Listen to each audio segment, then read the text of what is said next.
Tēnā koutou katoa, ngā mihi nui kia koutou katoa. Good afternoon to you from Tamaki Makaurau, Auckland. My name is Murray Bruges. I'm the director of the Helen Clark Foundation Mahi Arongo. Thanks for joining us today for a special webinar marking the 5th anniversary of our independent evidence-based think tank. As always, a very warm welcome to Helen Clark Foundation members. Our foundation is an evidence-based, independent, non-partisan think tank, and we rely on members and donors to do this work. And speaking of members, before we get into today's session, we're excited to be running a membership promotion at the moment to mark our anniversary. Any New Zealand-based members, new members signing up this month will receive a free copy of Reconnecting Aotearoa, the highly rated book on social connection in New Zealand based on research done by our foundation. Membership is affordably priced at $65 a year for waged, $35 a year unwaged. By signing up, you're not just helping us to produce independent evidence-based public policy research that helps New Zealand confront its pressing long-term problems. You're also able to join our foundation's members-only webinars to get early copies of our new reports.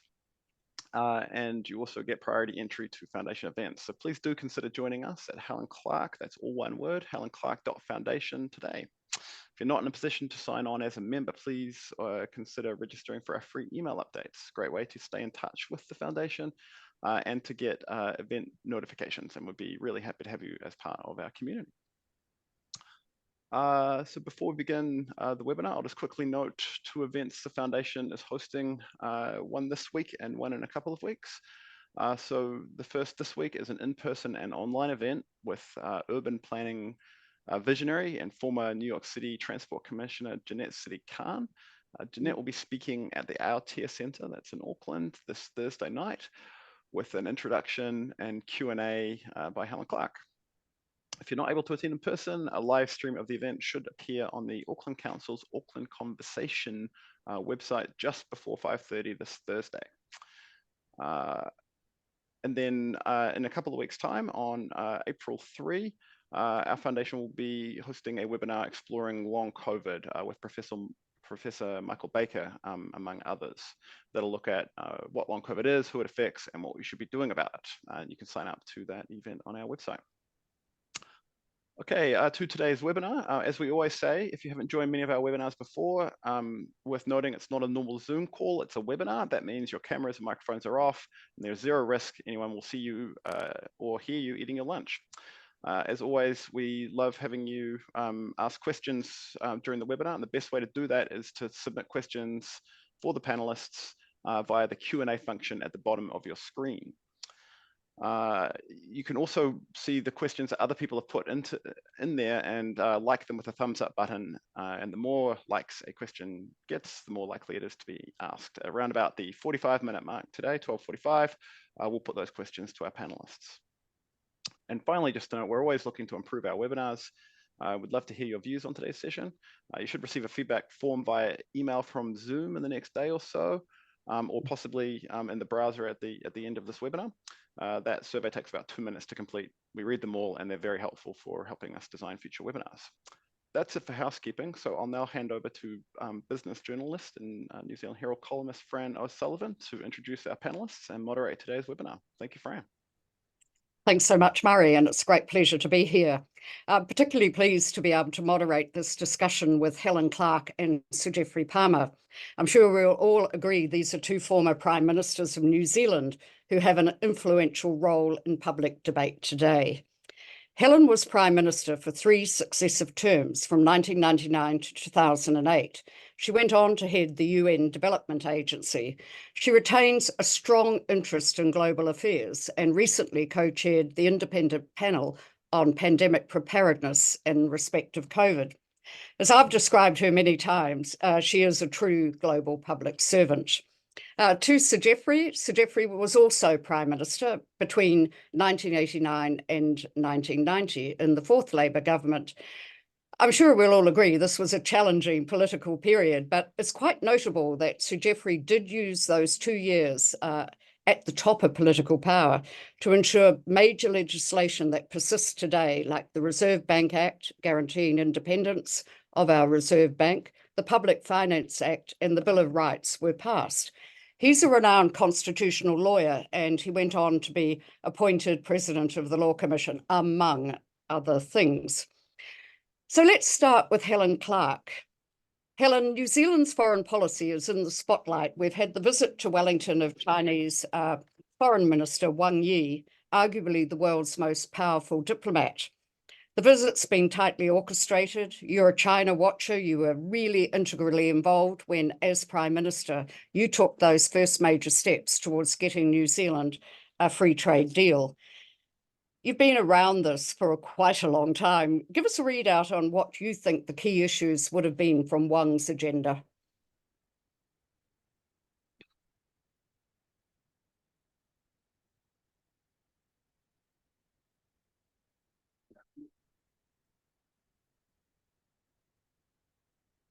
Helen is on silent. Yeah, I can't hear. No, she's on silent. If we could, Murray, if we could. Yeah. Are you there, Helen? Okay, I'm here now. Sorry, the computer was not cooperating. Oh, no, look, it happens to us all. I was just asking you, what were the key issues you thought might have been on Wang's agenda during this meeting?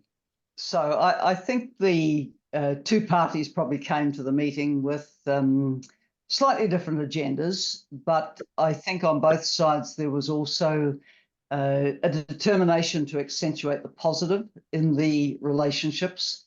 I think the meeting with Prime Minister Chris Luxon was especially important because the Chinese will take the tone set from the top. Chris brings that sort of business-like approach to the relationship. Very interested in trade and New Zealand's economic future, because tourism and students very much part of that as well from China. But he knows it occurs in a bigger setting. I think it's also no secret he's close to former Prime Minister John Key, who has had extensive relationships with China from his time as Prime Minister. So I would think Chris Luxon went into it well briefed. For the Chinese, look, they went out on a limb with the FTA with us, going way back to that last year that I was in power. I mean, in the end, what does it matter to China whether there's an FTA with a little country like New Zealand, except for the demonstration effect? And we benefited from that. Let's not fool ourselves. New Zealand has been a huge beneficiary of that FTA. If anything, probably cruised too much with it at the risk of not keeping enough market diversification, and that's something that should be pursued.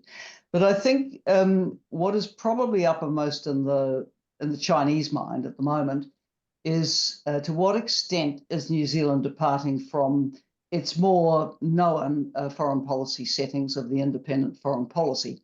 And also, let's underline, it doesn't really help for the Chinese to remind us that we have an independent foreign policy or had.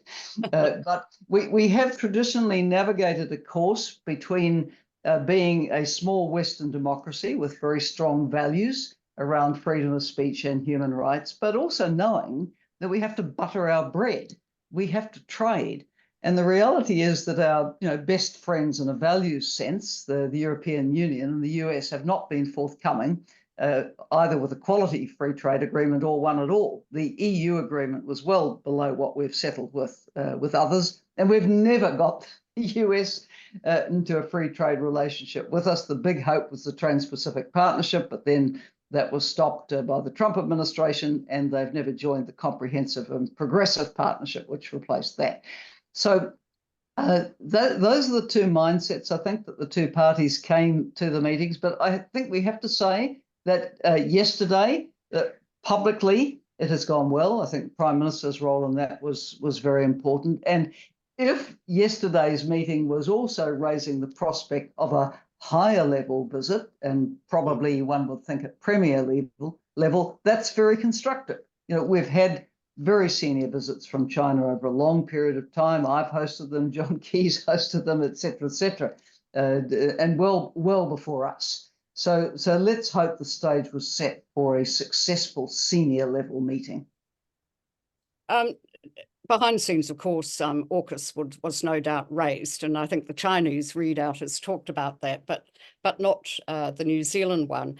If I can use this to segue into both of you giving us an indication of how you think our foreign policy is likely to develop in coming years, and do you think it'll be largely independent, principled, and bipartisan, or is there a risk of large swings between successive governments? Well, I think we have to avoid those large swings because we've been very predictable from the time.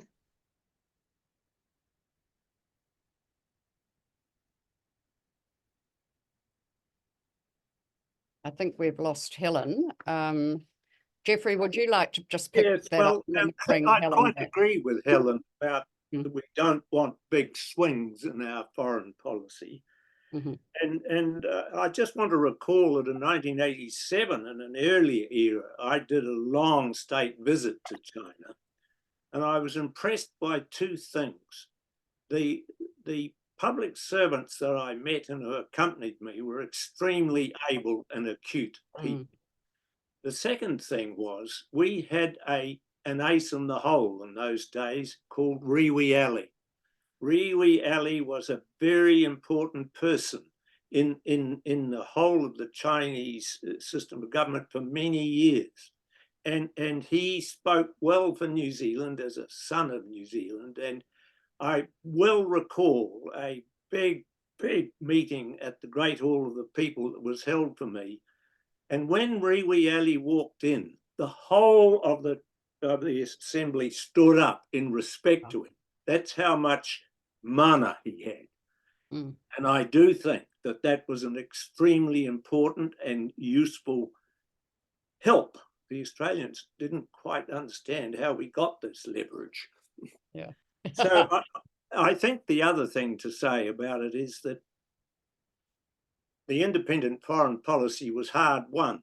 Yes. And it has given us a wider range of influence in the world than we had before, I think. After all, if you remember the history, what we had was a sort of polarized world way back after when the Cold War started. We had the Cold War, and then we had the West and the East and the non-aligned movement. And then after that, we were going to have, there was going to be no, it was the end of history, but it didn't turn out that way. And we've now got a terrible strategic situation in the world. It's most unstable. It's very bad for a trading nation, and we are a trading nation. Yeah. So talking, and I'll bring Helen back on AUKUS shortly, but just pursuing this point you've made, Sir Geoffrey, I mean, what does this increasing global instability and economic turbulence mean for New Zealand? Just staying on that theme, is democracy in decline around the world? What of global institutions we rely on, the UN and the WTO in particular? What is this issue that we face, and what can we be doing? It's a hydra-headed monster, actually.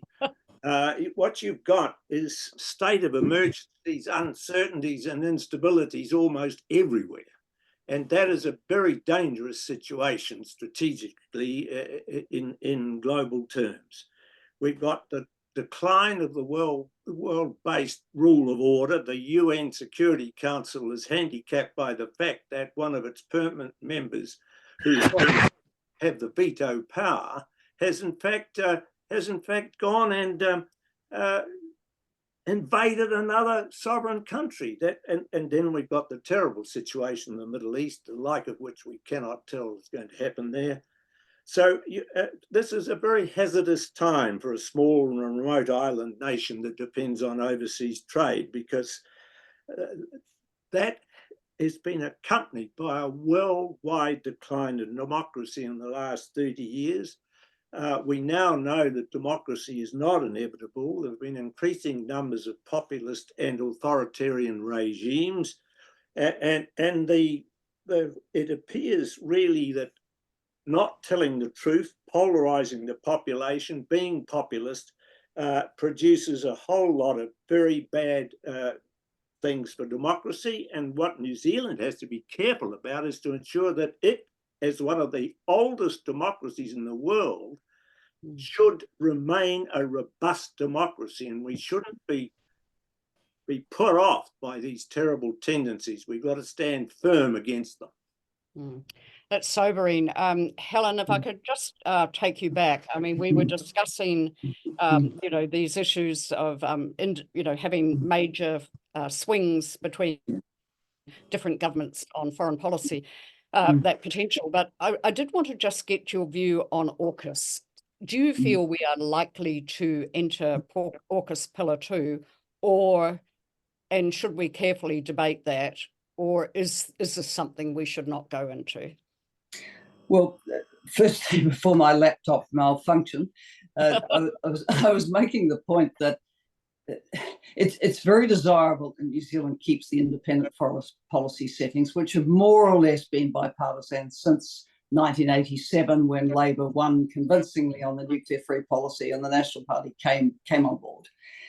And since then, you know, really, you couldn't have put a wafer between the two parties in government. And I think that's extremely helpful for our foreign relationships, because we become quite predictable. And when we move, we tend to move together. So a move away from that would be a worry. Now, I think the AUKUS development is a very unwelcome one.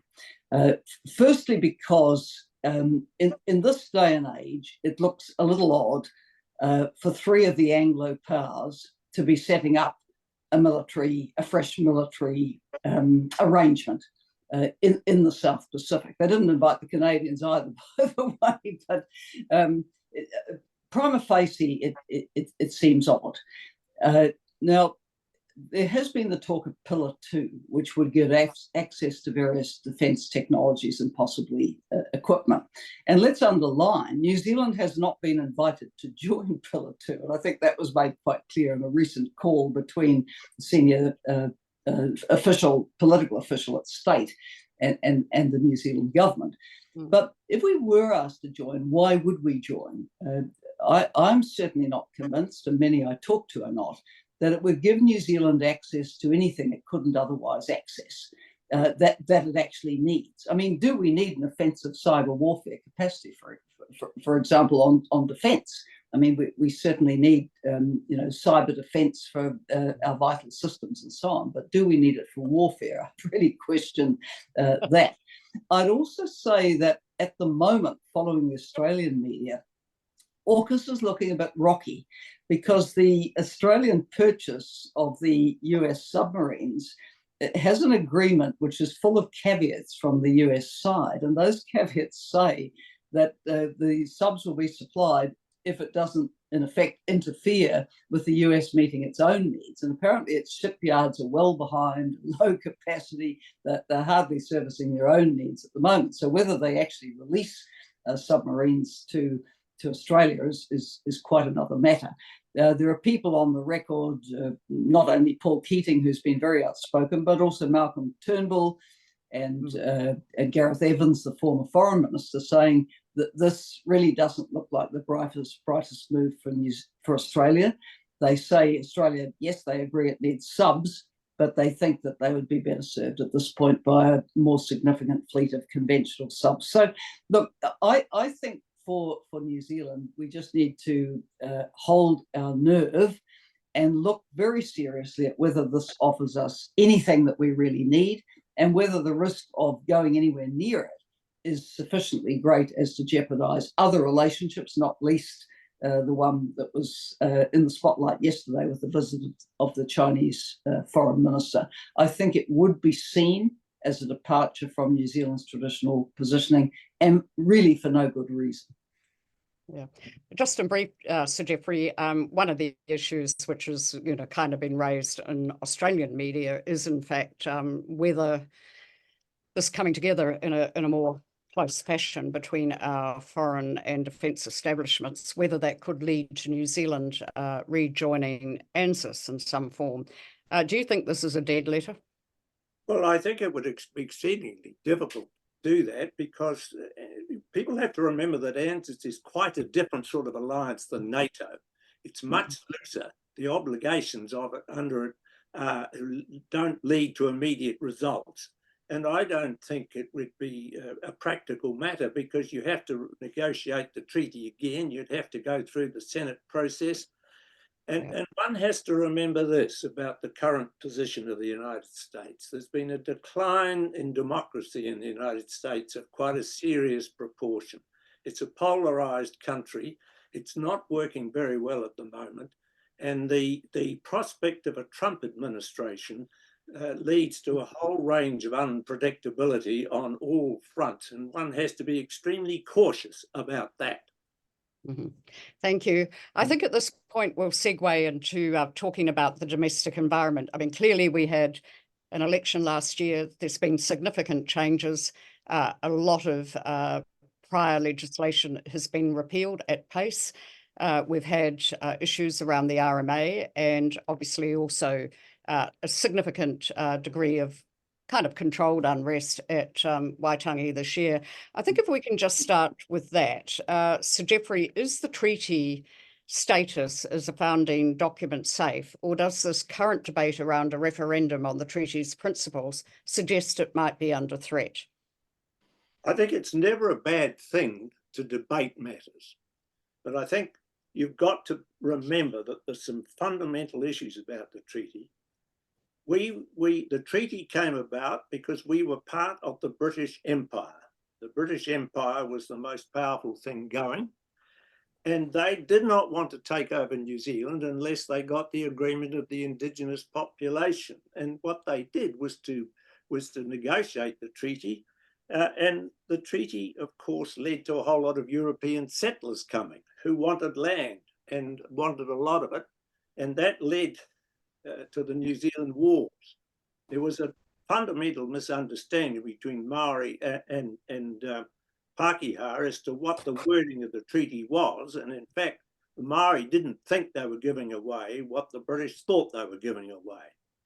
Now, for the New Zealand Wars were a big problem for Maori and pretty discreditable to the government in many ways. And the Waitangi Tribunal was set up. That Waitangi Tribunal has done a lot of settlements, or approved a lot of settlements. A lot more have been negotiated. There's been compensation for the injustices done, and I think that's done a great deal of good for New Zealand and for race relations in New Zealand. So the thing you've got to remember about the treaty, there are two things that are fundamental. One is it is a treaty, and all the international law suggests that Maori had the capacity to enter into a treaty because they were in charge here before the Europeans came. Now, the second thing about it is it's binding as a matter of international law, so the idea you're going to get rid of it is pretty futile. The second thing is that it's probably binding as a contract as well, and that theory's been around for quite a lot of years, developed by Professor Keith in a law review article many years ago. So, you know, the treaty is the treaty. The best way of handling that matter is to go into a proper government arrangement where there is enough money devoted to finding out whether it is possible, by using modern methods of communication with the citizens, such as citizens' assemblies, several of them, and several organised in a different way, to see if you can arrive at a modern understanding of what it should mean now. That's a vast enterprise, but in New Zealand we always avoid big things because they're too hard, and so we never resolve them. That's quite sobering. I mean, Helen, what do you think the consequences will be if the treaty's status is diminished? I mean, you had, you know, several kota tom yourself while in government, foreshore and seabird. I mean, it's a difficult place, and you know, to navigate, isn't it? Well, it's a very difficult space to navigate. I certainly don't think you can redefine the principles for treaty by legislation. A treaty, you know, it is negotiated, and you know, you need to keep that, you know, sort of talking through approach in anything to do with it. I think myself the most sensible thing that's been said on this issue of Māori-Crown relations in recent times was by Todd Muller in his valedictory speech to Parliament. Todd, former MP for Bay of Plenty, and for a brief time the leader of the National Party. And Todd made the point that where the centre holds, and Labor and National are more or less on course on a negotiated, working on how the relationship with Crown and Maori develops, we're on solid ground. But where there's a departure from the centre, where it's felt that perhaps the last government went too far, and this government sort of correcting that, but maybe going too far the other way, that's when things will get tricky. And I would urge really a return to a more, if you like, middle of the road approach.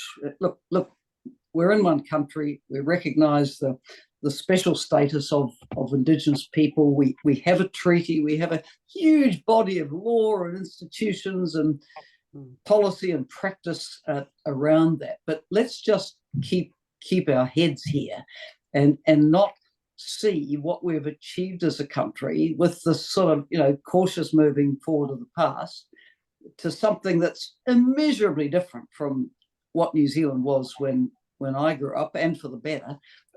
Let's not abandon that way of working, because I think if we do, we will experience significant social conflict. People will take positions in the trenches, and it's not going to be pleasant. And that's not New Zealand. We do like to talk things through. Thank you.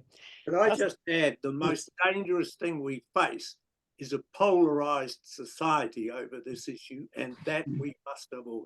Yeah. Sir Geoffrey, you've written about unbridled power, and with the repeal of the Labor government's resource management reforms and a move towards fast-track consenting, what's the impact of that, and how do you think the system might develop in the years ahead? Is it possible to secure this long-term cross-partnership agreement on it, which is really a critical policy area for New Zealand? Well, I think that this is a 45-year-old story, so I don't want to go on too long. No. But I do want to go back to the National Development Act of 1979. I was in Parliament, and it was a big fought matter, because what the government of the day wanted to do, and they were obviously impatient, as all governments are, to get their policies through. They passed the National Development Act. It was very controversial because it took away the powers in the existing law and put them under a group of ministers, and effectively repealed large hunks of law which were not anymore going to apply. Well, that caused a political furore, and the act was substantially amended. It went into force, and in fact, it only was used, I think, on one occasion. Then it was repealed by the incoming Labor government. But the incoming Labor government thought, we do need a system. So they passed the Resource Management Act. They didn't pass it, but we spent years getting it ready, and then it was passed by the national government. So there were two parties supporting it, and they amended it a bit. But the problem with the National Development Act was there were two things. The central government on both sides of the aisle did not take the steps they had in the Act to make it work properly, and we had local government who frankly weren't up to the job, involved with a lot of things, and then the government started amending it. They added long statutes to it, and it became twice the length, or more than twice the length, and it lost its coherence. So Mr. Parker becomes the Minister of the Environment. He wants to set it right. And he sets up a big process, and he passes two big new statutes to overcome all this. And in the repealing under urgency that we've had, they were both repealed. So, but we still have, so we're back to the original Resource Management Act, but we've got this fast track bill that has been introduced, which is going to change everything again. And the problem I want to say is that then the third phase of the new government's policy is to produce a new Resource Management Act. Now, how is it that you can go on for 40 years with a process like that, spending an enormous amount of money and not actually solving the problem permanently? And I'll tell you what the problem is. It's the way we make law. We don't do it properly. We don't do it thoroughly, and we tend to amend it a lot. And when we amend it, we destroy its coherence. And I know these are technical questions, but I got to tell you, if you want to change the world, you have to know how to do it. And we have failed on this front in New Zealand. All political parties have failed, and we need to change the way the government works on lawmaking. First of all, it needs to be more transparent. These laws are never introduced until they've been finished by Cabinet, and the difficulty is it's all done in secret in the executive branch of government. No one knows what's happening. You can't get hold of the government's legislative program under the Official Information Act. So this is lawmaking in the dark. And the result of that is that it comes onto an unsuspecting public, is pushed through a select committee system and passed. And often it is passed too quickly without ironing out the problems that it has. And we've been doing this since the 1860s. We have a vast amount of law on the books. We've still got ordinances from the provincial councils that are in force in New Zealand. Now, you've got to clean up your statute book. You've got to have, one of the things they're doing is the Wildlife Act. That's in 1953. They say that's out of date. It's better to fix the act than to sort of override it, because you've got two legal systems when you override it. The overriding one, and this new bill is 104 pages long. It's heavily complex. It took me a long time to read it. And the strangest thing about it, and which worries me the most, is that the Attorney General, who's the minister in charge of the rule of law part of government, the Attorney General for this bill is not the Attorney General Judith Collins, who is the Attorney General, but the Minister of Justice has been made the Attorney General, and I don't know why that was done, and I haven't heard any discussion about it. So I understand the minister's problems. I know that they're trying to do their best. All ministers try and do their best, but they're handicapped by the way in which the executive government devises policy in silos, and you must do this stuff with interdisciplinary groups. And that's not that. I mean, it's a very big set of problems, and I don't ever see the end of it with the present methods we're using. That poses, I mean, what you described is essentially complex and requires a lot of analysis. And I think this leads on to a point, Helen, that you are interested in is what is, the public service itself facing declining capacity, policy advice, decision making, all of this relies on a competent bureaucracy. And Geoff has just indicated just major issues with one piece of legislation alone. I think it is an issue. When I was in government, of course, we would have been criticised for building up the public service. But what we could see in our years in opposition was that there had been downsizing of the core capacity, but that meant work that still needed to be done, like advising on policy and legislation, was then put out to contract, and you'd sort of see the contracts shopped around, and someone would be advising on it this year and someone else the next, and you didn't get the continuity of advice. A great public service, like the British public service, which I think has so many strengths, has that continuity of public servants, a profession not politicised, and serving the government of the day, but prepared to give free and frank advice. I think when you move to a very limited capacity and you're just contracting in, project by project, you lose that. So I think we have suffered from sort of stop go on building it up, chopping it down, building it up, chopping it down. With respect to the RMA, if I could comment on that, I mean, no one knows more than Geoffrey and David Parker, who, as Geoffrey said, put in a huge effort to get those pieces of legislation forward. And I think that they deserve a greater reflection than a repeal in a 100-day program. But I have a huge concern for quality of governance in New Zealand with the fast track bill, which gives, in effect, a final say, virtually unchallengeable, to ministers on major projects. And I have to say, putting on my hat as an ambassador for the Open Government Partnership, of which New Zealand is a member, that there are huge governance risks in this. There's risks of lobbies prevailing. Is it oil and gas? Is it mining? Is it road building?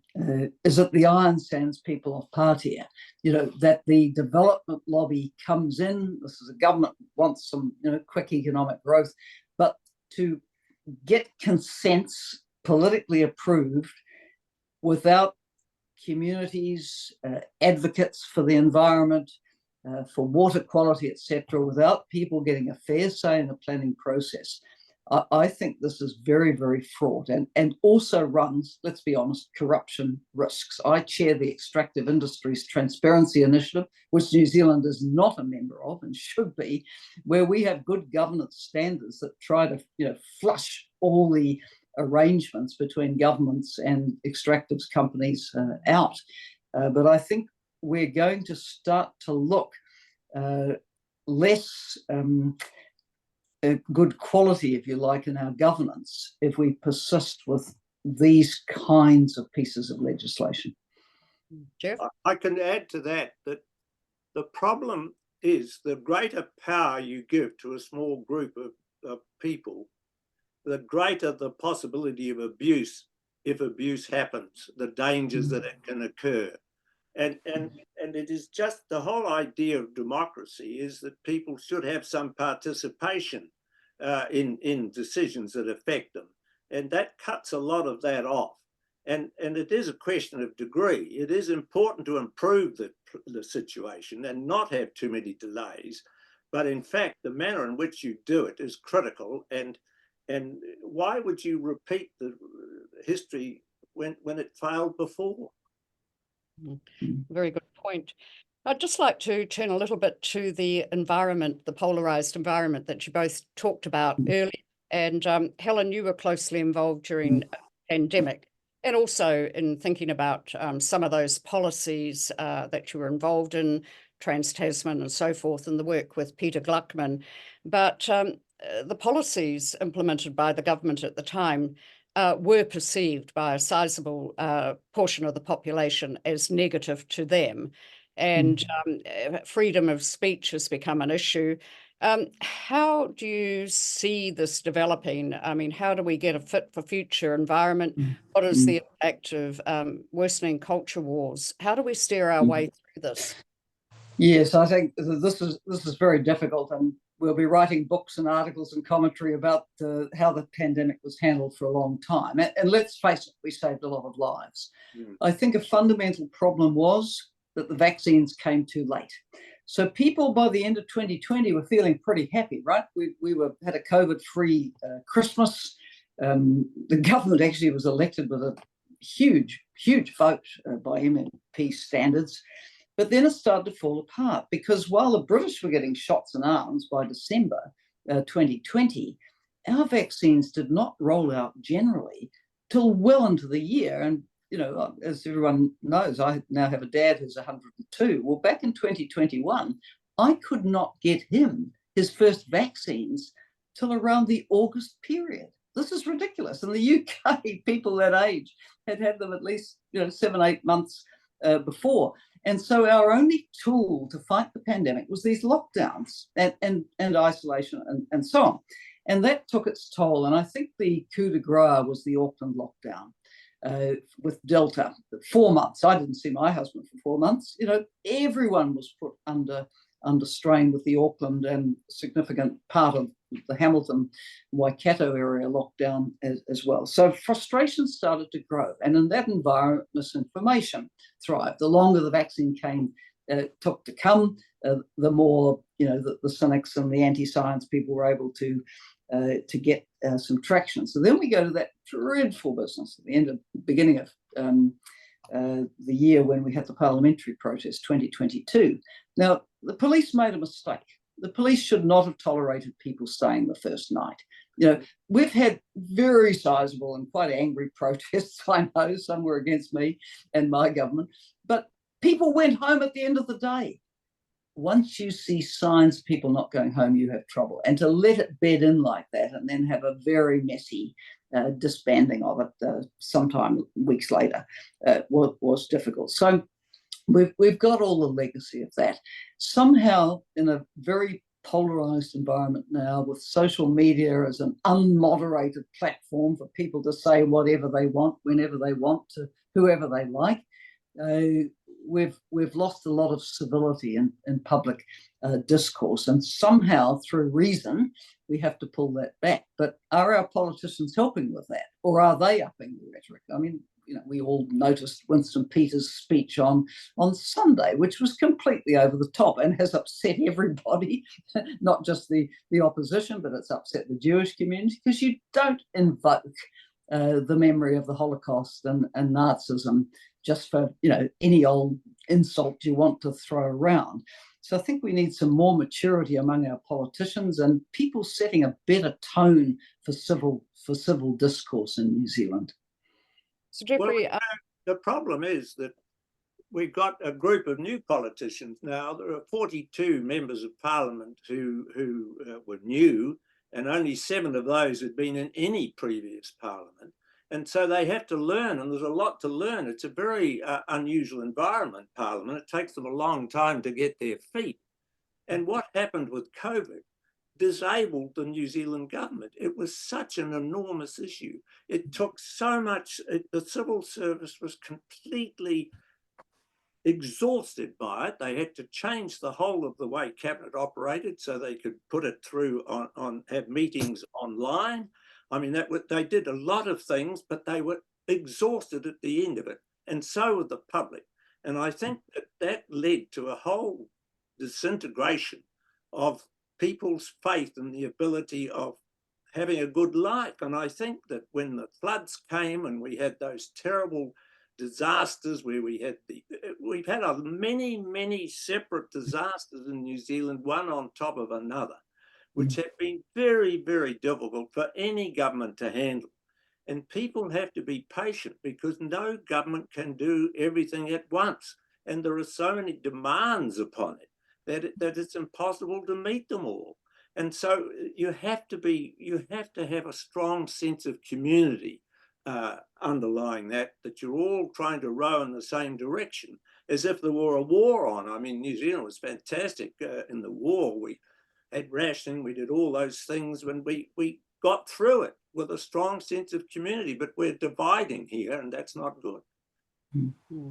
Before we go to people in the Q&A on the webinar, I'd just like you both to just reflect. We've been talking about free speech. We've been talking about how the impact of social media, conspiratorial stuff makes it hard to have public debate and stay informed.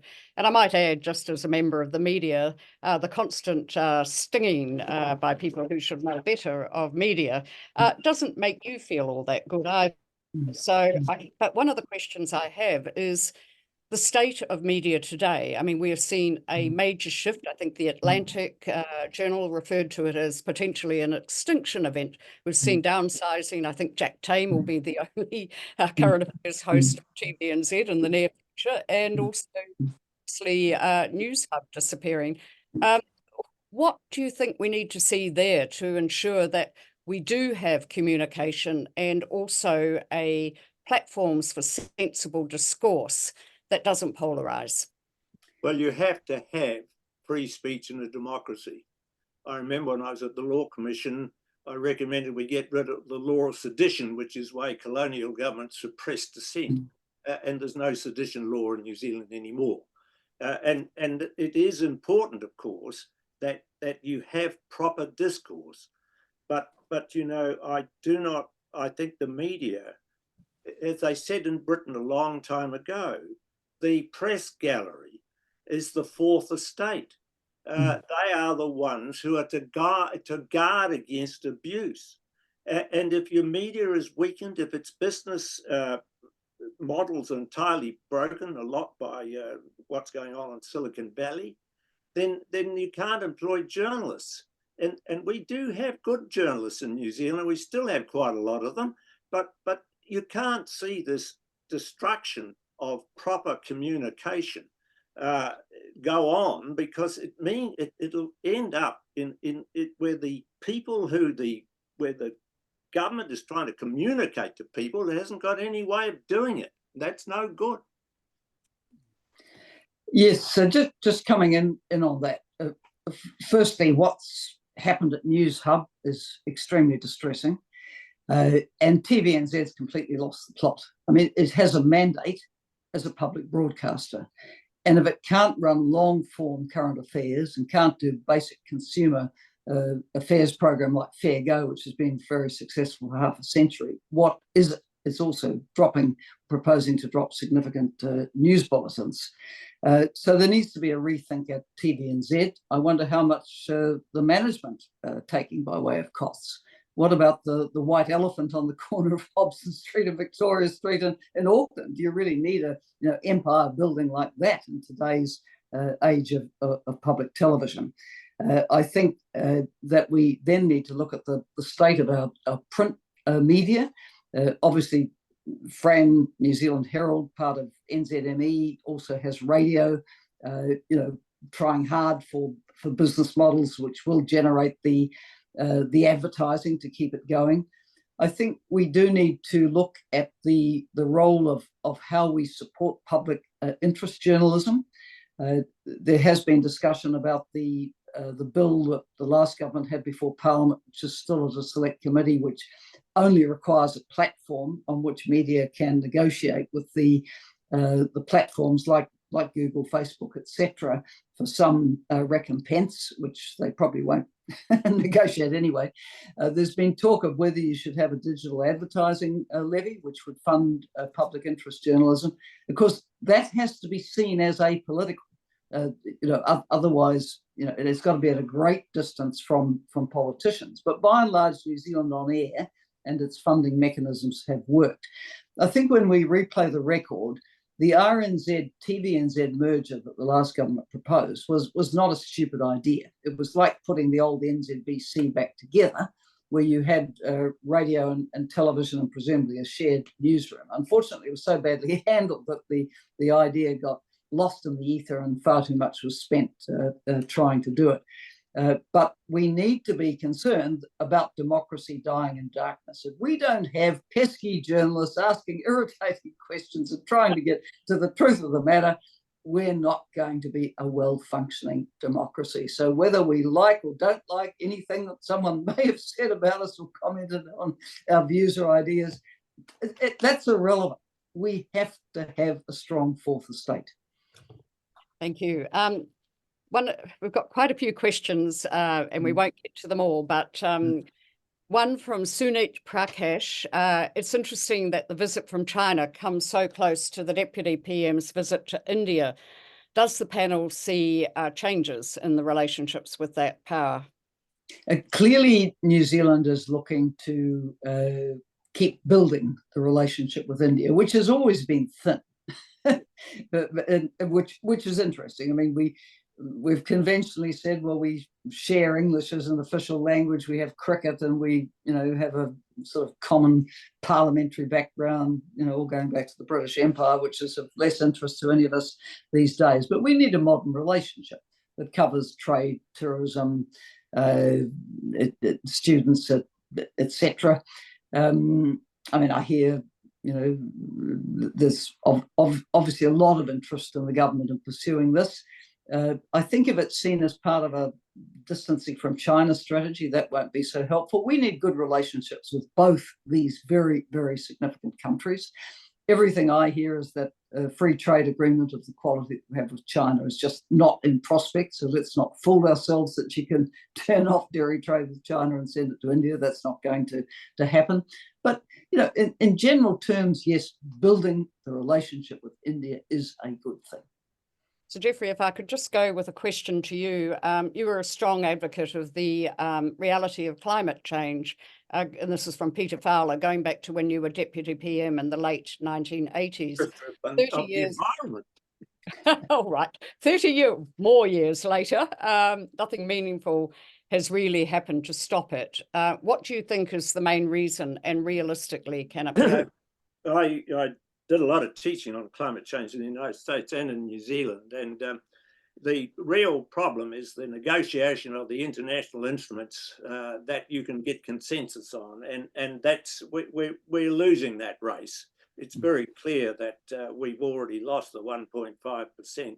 The trouble is, a lot of the law that we've got in this area isn't binding, and there's no way of making it binding unless you can get agreement to the treaty. And we're going to have to find a lot of other ways of addressing climate change. And it really worries me how we can always put off that. The bad thing about policy making in New Zealand is that it never looks at the future.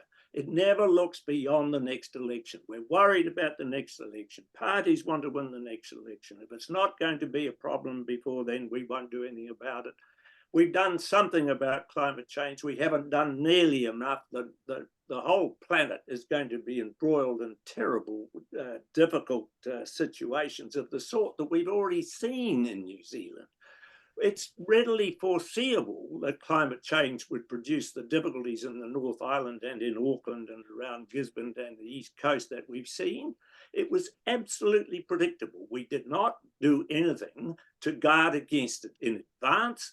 And really, we just have to change the way the government operates, because it doesn't look forward. It just is reactive. It waits for things to happen. I mean, just sort of a question here from Myra Williamson, which we may have covered to some degree, but do you think that a new constitutional convention is emerging whereby sitting under urgency and passing bills without select committee securing for the, discussing it for the first 100 days of a new government is now acceptable? I used to say that New Zealand was the fastest lawmaker in the West, and it was for a long time until MMP closed it down and delayed it a bit. But actually, we're now beginning to be the fastest repealers in the West, because we never have repealed so much law so quickly as we did recently. And the problem is in New Zealand is we do that because we can. We don't have, even the British can't do that. They've been trying to pass law to get themselves so they can get their refugees to Africa, and the House of Lords has been holding them up. We don't have the House of Lords. We don't want the House of Lords. What we want is better account. The whole theory of our constitutional arrangements is that the Cabinet is accountable to the House of Representatives. The House of Representatives is so weak because it doesn't have very many numbers that it can't hold the executive to account effectively, because half of the people who are in one party want to help the government, not hold it to account. And we need more MPs because the parliamentarians are dreadfully overworked and they don't do a good job. There's a new standing order that makes accountability much more imperative, which says that they have to look much better, much more thoroughly at the legislation and at the expenditure proposal to see if actually we're getting the outcomes we want. There was only one speaker at the end of last year when those no standing orders were adopted, and they're going to be a formidable challenge for the Parliament to actually fulfill them, because if they do, the Parliament will be doing its job. And there's a wide-ranging knowledge within the Parliament that it hasn't been doing that job adequately. I mean, one of the issues is obviously this new environment that we've been talking about and in the prior part of the discussion, but also, Helen, the increasingly, from Paul Kennedy, the increasing growing role of lobbyists, some with significant resourcing. What impact is that also having on lawmaking in New Zealand? Well, this is a worry because we've never really been able to satisfactorily bring into the public arena the level of financing that's coming to political parties from vested interests. You know, you try to close it down. make it more transparent. It's very, very difficult. Things come through different vehicles. They come in the requisite small amounts, etc., etc. And of course, since the election, we've seen some indications that the tobacco industry has some sway, almost certainly, I would think, oil and gas. What about the role of mining? On the West Coast, the third-party candidate was backed by mining interests to get rid of the Labour MP by splitting the vote. That's been very, very obvious in retrospect. So part of the problem, I think, goes back to our inability to really get a handle on election funding. And then when there was some egregious examples of lobbying last year, Chris Hipkins as PM did announce some new moves, which were a move in the right direction. And one of those was the removal of lobbyist passes to just wander into Parliament. But our new Speaker has rolled back some of that. Now, the ordinary citizen just can't waltz into Parliament, so why should a lobbyist for the tobacco industry or any other industry? We really are being very naive if we don't think that money invested interests will play a role wherever they can get away with it. That is life. So you have to have rules, and those rules have to be very firm. I think we're well behind other democracies in the way in which we try to regulate lobbying, and it has come down the track at us in much more volume and strength than I think going back to Geoffrey's time or even my own. I do think that we have to have a register of lobbyists.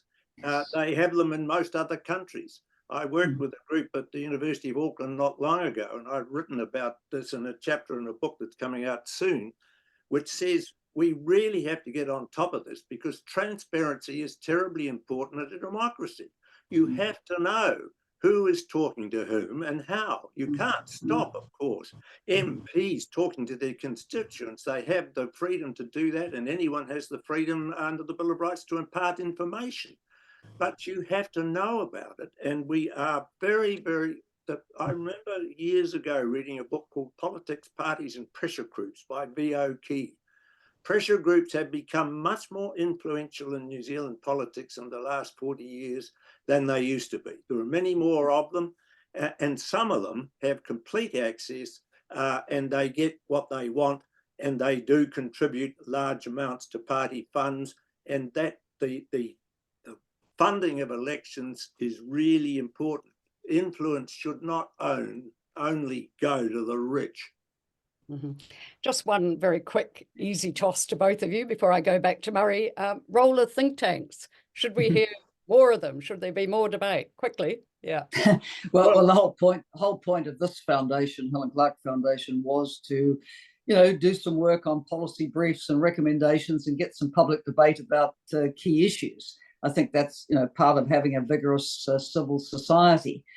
So yes, we do need them. We have obviously quite a significant one on the right of politics, the New Zealand Initiative, which seems to have written quite a lot of the National Party program. But non-partisan foundation like this one, which is in essence around sustainable development in all its dimensions, I think they're needed. I think that New Zealand has a pretty thin policy community, and the more work that is done on it, the more work that is done with people who know things, many of them in the civil service, and they can't actually participate in this. And that's why it's so important. The academic community should have a big role to play in this, and I think it could be more active than it is. But of course, the universities are under a lot of pressure at the moment. Thank you. Thank you. And I'll just hand back now to Murray to close out.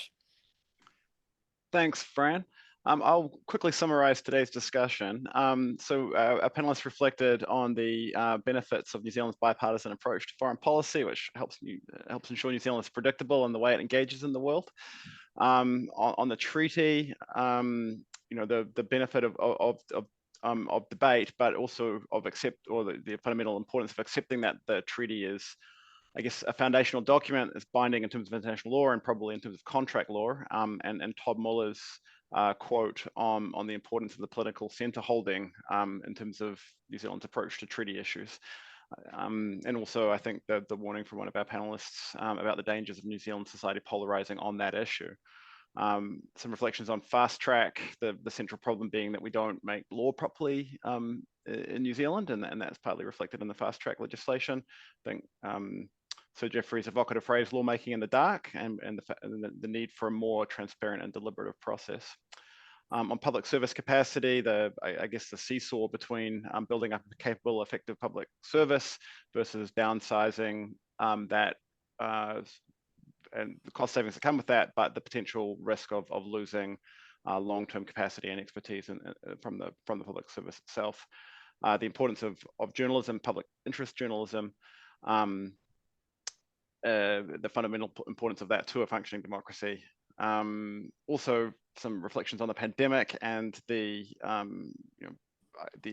important acknowledgement that the New Zealand government approach saved a lot of lives, but a late arrival of vaccines really put pressure on the social license and led to some broader problems. And then finally, I think a good note to end on was Sir Geoffrey talking about New Zealand policymaking very seldom being focused on the future, always being short-term focused on the next election, which I think brings us back to the importance of think tanks. So as we said at the top of the webinar, if you've ever thought about joining the foundation, the Helen Clark Foundation, there's never been a better time to do so. We'd love to have you as a member. And if you sign up in the next couple of weeks, you'll get a free book as part of your membership. So that's the conclusion of today's webinar. Thank you very much to Sir Geoffrey, to Fran, and to Helen. And thank you very much to our viewers for tuning in. A reminder that if you're not already signed up for it, we have a webinar coming up on long COVID midday on 3 April with Professor Michael Baker. And please do keep an eye out for the webinar feedback forms, which you should receive either in your mailbox or in the browser as you close out this webinar. Thank you very much for joining us today.